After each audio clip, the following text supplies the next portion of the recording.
Prime time के sponsor हैं स्वागत, अदरक, लहसुन और मसाले, 100% प्योर एंड हाइजीनिक।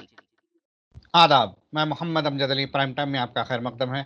नाज़रीन कराम, जिस तरह से मुल्क के हालात बद से बदतरीन होते जा रहे हैं, फेस्टिवल्स के नाम पर दंगे भड़काए जा रहे हैं।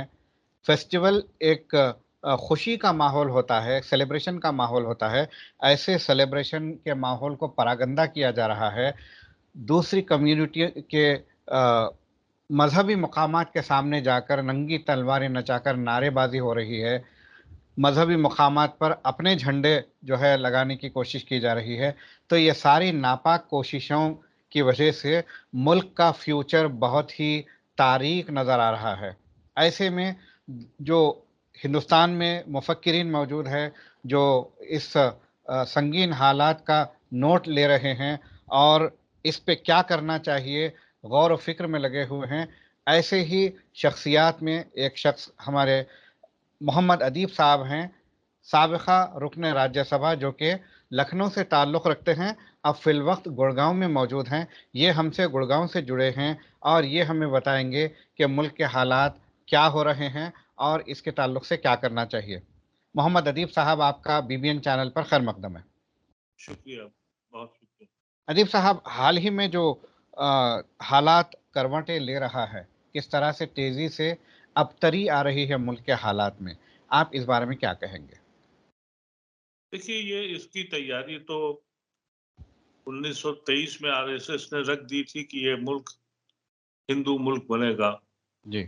लेकिन उस वक़्त के जो मुदब्बिरीन और लीडरान थे, उन्होंने एक खाका ये तैयार किया कि भई अगर इसको हमने हिंदू स्टेट बना दिया, तो फिर ये हिंदुस्तान बचेगा नहीं। क्योंकि वजह ये है कि आपको अंदाज़ा ही है कि मुस्लिम लीग ने मुस्लिम स्टेट का नारा दिया, जो मेरे एतबार से निहायत गलत था। हुँ। और यही वजह थी कि 38 से 40% मुसलमानों ने जिना का साथ नहीं दिया। जिना को कॉम्प्रोमाइज़ करना पड़ा और 2 टुकड़ों में, 2 हिस्सों में उन्होंने ले लिया। हुँ। जिसके लिए मौलाना आज़ाद ने बहुत बहुत खूब लिखा था और लिख के उनकी तहरीर मौजूद है कि जब तक जिन्ना और लियाकत अली खां मौजूद हैं, ईस्ट और वेस्ट पाकिस्तान एक रहेगा, उनके जाने के बाद टूट जाएगा। लेकिन जिन्ना और मुसलमानों के कम अक़ली या सोच की बात थी कि उन्होंने उस पे भी सौदा कर लिया। हुँ, हुँ। अगर नेहरू और गांधी और मौलाना आज़ाद और जो उस वक़्त के लीडरान थे, अगर हिंदू स्टेट डिक्लेयर कर देते, तो आपको मालूम है कि अगर सारे मुसलमान ये सोचते कि भई ये हिंदू स्टेट बनने जा रही है, तो सब जिन्ना के साथ चले जाते। तो पाकिस्तान लाहौर तक नहीं, लखनऊ तक कम से कम बनता। हुँ, हुँ। ये उनकी दूरंदेशी थी कांग्रेस के लीडरों की। अगर ये सोच कांग्रेस की या उस वक़्त के लीडरों की ना होती कि हम सेकुलर और सांझी विरासत बनाएँगे, तो हुँ। ये मुल्क 7 साल भी नहीं चलता। हुँ, हुँ। ये 70 साल इसलिए चल गया कि इसमें सबको शामिल किया गया। हुँ। लेकिन वो जो तबका आरएसएस का था, जो हिंदू राष्ट्र के ख्वाब देख रहा है, हकीकत में हिंदू कोई मज़हब खुद ही नहीं है। सुप्रीम कोर्ट में भी इन्होंने यही कहा है। हुँ। ये एक परंपरा है, नए-नए किस्से शुरू होते हैं। तो ये अब ये जो सनातन धर्म को बदनाम कर रहे हैं, सनातन धर्म में तो सबको एक्सेप्टेबिलिटी है। वो कहते हैं हम सबको अडॉप्ट करते हैं। लेकिन अब वो सब भगवान खत्म हो गए हैं। यानी अब शिव की ज़िक्र नहीं है, अब दूसरे भगवानों की कोई ज़िक्र नहीं है। एक नया भगवान क्रिएट हुआ, जय श्री राम, और वो मिलिटेंट ऑर्गेनाइज़ेशन खड़ी हुई। और ये जो सेक्युलर सो कॉल्ड पार्टियाँ थीं, इन्होंने मुसलमानों को वोट के लिए तो इस्तेमाल किया, इक़्तिदार देने की हैत कभी उनको किया नहीं। हुँ, जब हुँ। शक्ल पैदा हुई, अब शक्ल पिछले कई सालों से यही था कि साहब अगर मुसलमान को मंत्री बनाना है, तो माइनॉरिटी अफेयर्स दे दीजिए, और मुसलमान इस पे भी खुश होता रहा। मैंने तो आपके हैदराबाद में आके कहा था कि माइनॉरिटी मिनिस्ट्री को मुसलमानों के नाम लिख दी गई है, हुँ। क्योंकि माइनॉरिटी मिनिस्ट्री बनवाने में मैंने एक बहुत अहम रोल अदा किया था। अगर आप पूरे डॉक्यूमेंटेशन देखेंगे तो ये सोच मैंने सोनिया गांधी के नाम लाया था कि मुसलमानों के लिए एक ओपनिंग खोलिए, खिड़की खोलिए। उसका हश्र ये हुआ कि एक झुंझुना हर मुसलमान को दे दिया गया। हम गवर्नेंस से अलग हट गए और हम उस बात पे भी खुश रहे। मुसलमान तो इस लेवल पे सोचने लगा मैंने जाके आपके हैदराबाद में ये बात कही थी कि आप जश्न मना रहे हैं कि माइनॉरिटी मिनिस्ट्री मिल गई है, कुछ दिन के बाद आपको नमाज का मंत्री बनाया जाएगा, आप खुश होंगे, आपको ज़कात का मंत्री बनाया जाएगा, आप खुश होंगे। ये हमारी सोच हो गई हमारी कौम की। अब जो जी। हालात इस वक्त आपने अभी कहे, मुझे खौफ है श्रीलंका में भी यही मसला है। वहां बुद्धिस्ट नॉन बुद्धिस्ट, तामिल नॉन तामिल, मुसलमान क्रिश्चियन, एक कई सालों से जंग हो रही थी। अब क्या हालत है? आज ही के अखबार में ये छपा है कि जितने कोरोना में मरे थे उसके 4 गुना ज्यादा मरने जा रहे हैं। अस्पतालों में दवाएं नहीं है, खाने को नहीं है और कत्ल गारतगरी हो रही है। अब वहां कोई तामिल नान तामिल, बुद्धिस्ट, क्रिश्चियन, मुसलमान का मसला वहां नहीं है, सब भीख मांग रहे हैं। ये वक्त हिंदुस्तान का आने जा रहा है, ये खौफ मुझे खाया जाता है। लेकिन अफसोस ये है कि जो सो कॉल्ड सेकुलर पार्टियां हैं, उन्होंने हमारे साथ इंसाफ नहीं किया और बरखिलाफ इसके मुसलमानों की जो जमातें थी, चाहे वो दीनी हो या दूसरी हो, वो खौफ से डर गए और वो डरे हुए सहमी हुई कौम बन गई है। ये इस कौम को कैसे कोई समझाए कि कैसे जागोगे? तुम्हारा मुस्तकबिल, तुम्हारे बच्चों का मुस्तकबिल है क्या? अरे अभी अभी मैं एक इन लोगों से कहता हूं कि अभी तो सोए हुए हो, मरे नहीं हो, बताओ इनको कि हम मरे हुए लोग नहीं हैं। इस जमीन पर अल्लाह ने इतनी तादाद में मुसलमान पैदा किए और जो बकौल मौलाना आजाद के कि हमारे बगैर हिंदुस्तान का मुस्तकबिल नहीं है और इसी तरह से हिंदुओं के बगैर हिंदुस्तान का मुस्तकबिल नहीं है। लेकिन अनफॉर्चुनेट ये है कि हर पार्टी, जो पार्टियां बिरादरियों की बन गई हैं, मैं आज ये एक्सेप्ट करता हूं कि बहुत नुकसान हो गया कांग्रेस को कमजोर करके। कम से कम मैं कांग्रेस का मुखालिफ भी हूं और खूब बोलता भी हूं, लेकिन इस बात का एहसास मुझे है कि जो जो कांग्रेस कमजोर होती गई, रीजनल पार्टीज अपने वजूद के लिए अपने मजबूती करती रही और ऑल इंडिया बेसिस पर पूरी जमीन आरएसएस ने फैला दी। लेकिन किसी तरफ निगाह उठा के देखिए, कोई सोच ही नहीं रहा कि इस मुल्क का होगा क्या। मैं तो अपने हिंदू दोस्तों से कहता हूं कि मैं तुम्हारी हिफाजत करने के लिए खड़ा हूं, तुम्हारा भी वक्त वही आने वाला है जो हमारे साथ हो रहा है। आप सोचिए कि ये त्योहार जैसा आपने कहा, अब हिंदू त्योहार का मतलब ये है कि आतंक, ये किसी मजहब ने सिखाया है कि तुम आज इस मुल्क में हालत ये हो गई कि औरतों को के हिजाब से मना कर दिया, क्या नहीं आप नहीं करेंगे, आप हलाल गोश्त नहीं खाएंगे, आपको झटका खाना पड़ेगा, आपकी मस्जिदों पे जाके वो झंडे गाड़ेंगे, आप जब तरावी पढ़ेंगे तो हनुमान चालीसवां कहेंगे और किसी तरफ से कोई आवाज नहीं। जो सियासी पार्टियां हैं वो चुप हैं और जो जो मिली पार्टियां हैं वो खौफजदा है।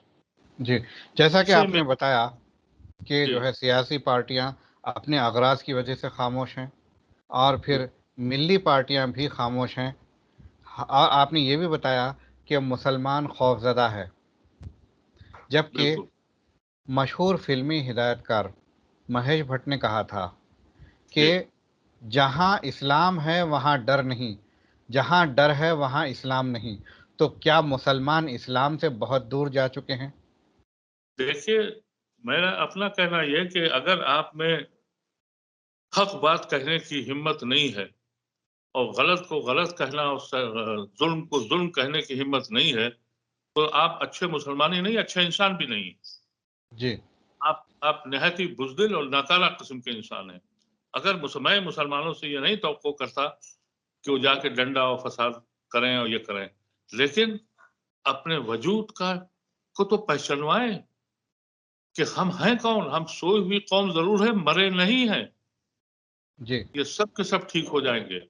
मैंने चंद जी। दिन पहले अखिलेश यादव के खिलाफ कहा कि तुम्हें 90% मुसलमानों ने वोट दिया और तुम्हारे ही शहर में एक एक गुंडा वो कहता है कि औरतों का बलात्कार करूंगा, खामोश रहे।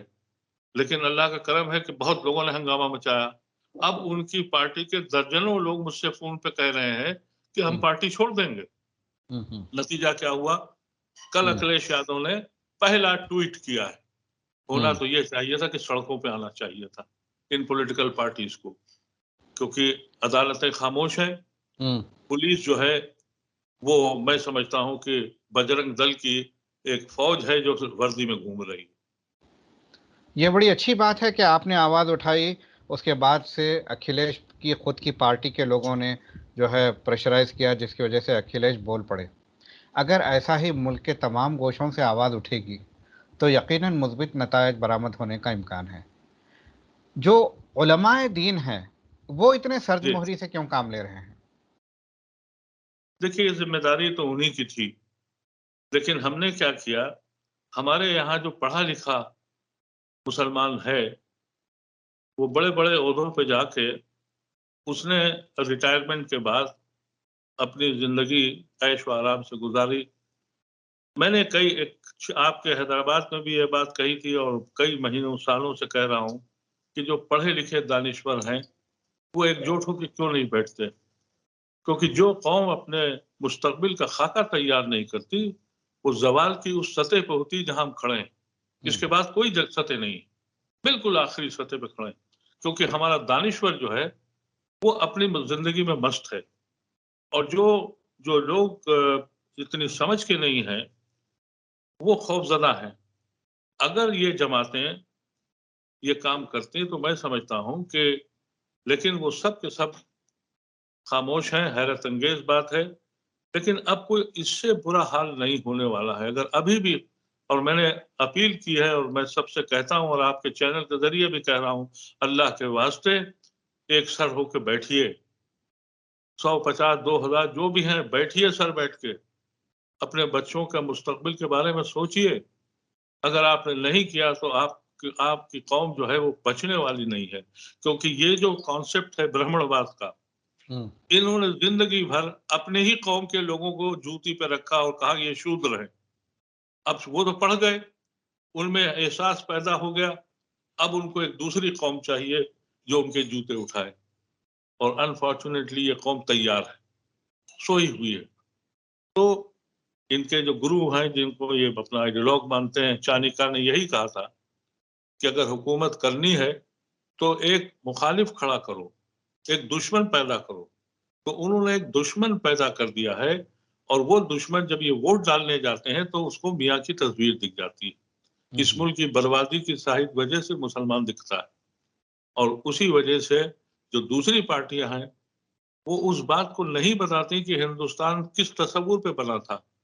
और हम ऐसी बदनसीब कौम है, ये दुनिया की वाहिद कौम है अली साहब कि जिसने अपने खून को बांटा है, जिसने अपने खानदान को बांटा, सिर्फ इस बुनियाद पर कि हमने जिना को छोड़ दिया, हमने लियाकत अली खान को छोड़ दिया, हमने नेहरू और गांधी को अपना लिया, तो इतनी सख्त सजा दे रहे हो कि हमने ये गुनाह किया।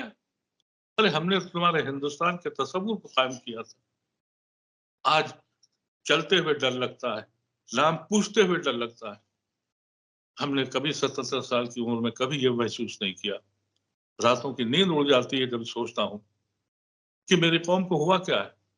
इसीलिए मैंने गुजारिश की है और आपके चैनल के जरिए कहना चाहता हूं, एहतिजाज का एक बेहतरीन तरीका है कि ये पूरे रमजान में जो हमारे साथ सितम हुआ है रामनवमी के नाम पर, हम ईद की नमाज पढ़ने जाएं बगैर किसी उस झिझक के और डर के, अपने बाजू पे काली पट्टी बांधें और बताएं कि हम एक कौम है, जिस दिन जाग गए तुम्हारा वजूद खत्म हो जाएगा।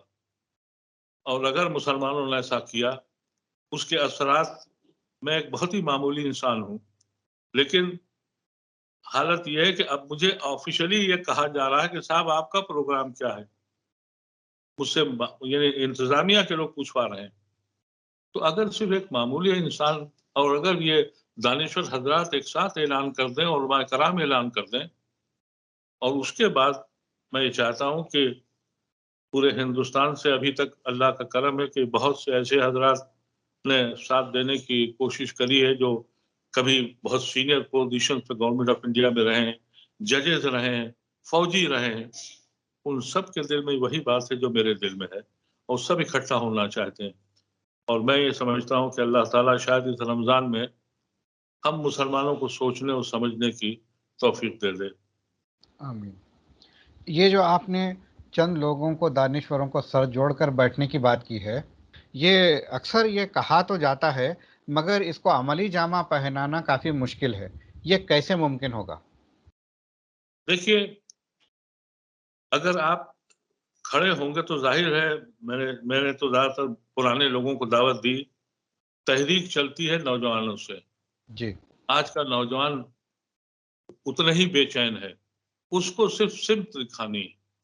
लेकिन अगर हमने अपनी ज़ातियात के लिए काम किया हुँ, और अगर अपनी लीडरी करने की कोशिश की, मैं बार-बार ये बात कह रहा हूँ, कई सालों से कहता हूँ हुँ, कि इनफरादी क़यादत नहीं मुमकिन है अब इज्तिमाई क़यादत करो, एक ग्रोह बनाओ, हुँ, जिसमें हर तबके का हर आदमी शरीक हो और वो एक खाका तैयार करे।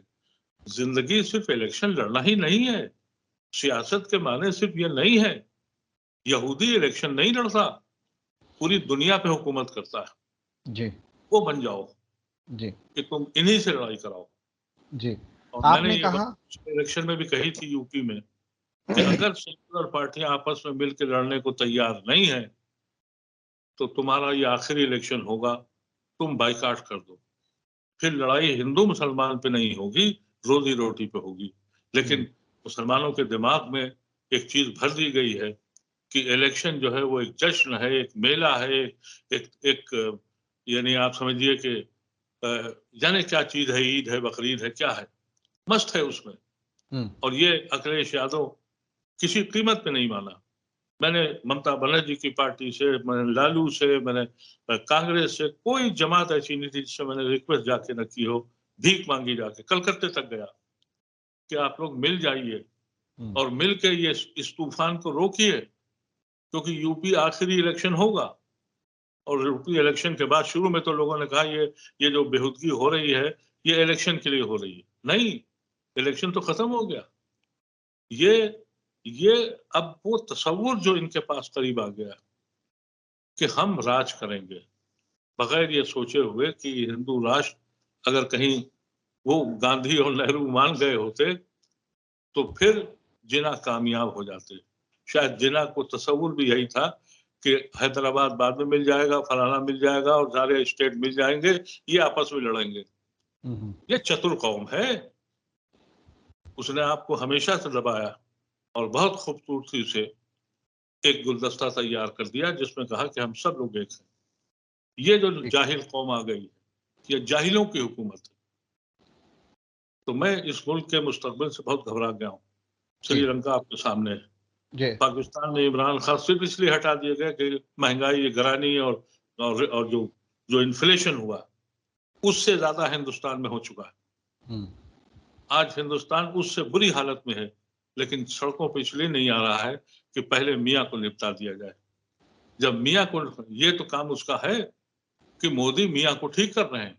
हुँ, इसमें हम क्यों अपने को पड़े? मैंने इसीलिए इलेक्शन से पहले एक नारा लगाया तो लोगों ने कहा कि भाई ये तो सठिया गए हैं, हुँ, इनका दिमाग काम नहीं करता। मैंने कहा एक इलेक्शन के लिए हट जाओ, एक इलेक्शन के लिए लड़ जाओ, तो फिर रोजी रोटी पे इलेक्शन होगा।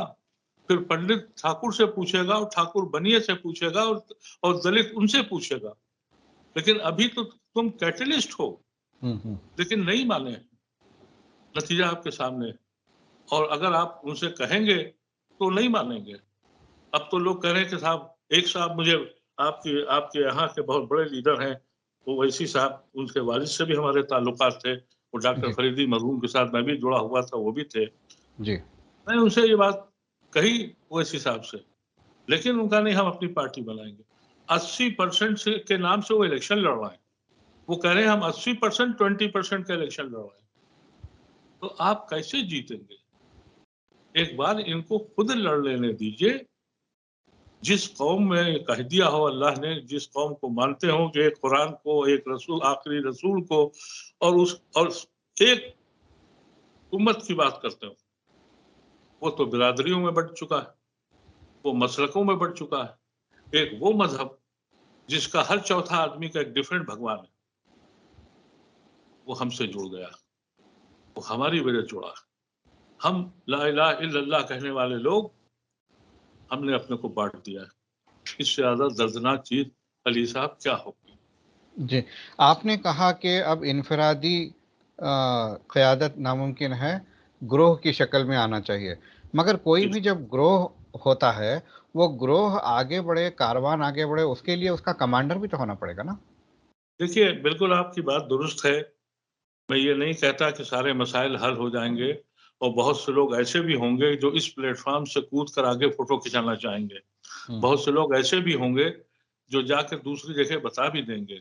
लेकिन ये रिस्क तो हमको लेना ही पड़ेगा, लेकिन हमें ये नौजवानों को तैयार करना है। देखिए, अगर हम लोग वो आगे नहीं आए तो फिर कुछ ऐसा तबका खड़ा हो जाएगा जो जिसको कोई गाइड करने वाला नहीं होगा। वो पत्थर मार देगा, और जी। पत्थर मारा उसने मध्य प्रदेश में, उसकी मस्जिद के सामने कोहराम मचा था, उसने पत्थर मारा, पूरी मुसलमान बस्ती को बुलडोज कर दिया, और यही वो चाहते हैं। तो आप एक ऐसा ग्रोह तैयार कीजिए जो नौजवान, जो जिसके अंदर खून की गर्मी है और ईमान की पुख्तगी है, उसको बहकने न दें, उसको उस रास्ते पर न ले जाने दें जिससे ये फायदा उठाएं। क्योंकि ये वो कौम है, ये जो क्या नाम, ये हिंदुत्व वाली, ये बड़े डरपोक लोग हैं। ये कभी अकेले नहीं आते हैं, पुलिस के साथ आते हैं कि कोई इनके ऊपर अगर अटैक कर दे तो पुलिस अपना काम करे। तो ये बात हमें बहुत अहम समझनी। सवाल मैं पूछना चाहूँगा आपसे। जी ये जो आपने बताया है अभी-अभी, ये डरपोक कौम है, या ग्रोह में आते हैं और अकेले नहीं आते, ये पुलिस के साथ आते हैं। ये जी सबसे बड़ी संगीन बात है इस मुल्क के लिए इस वक़्त। जी दंगा हो रहा है, पुलिस तमाशा देख रही है। क्या जी। ये कि किसी मखसूस दंगाइयों का दंगा है, या फिर स्टेट स्पॉन्सर्ड है देखिए, ये? सिर्फ ये तो पुलिस बहुत जमाने से कर रही है, हुँ, क्योंकि अगर आप इनका मैनुअल उठाइए तो उसमें यह है कि आप किसी मजहब की आप पैरवी नहीं करेंगे।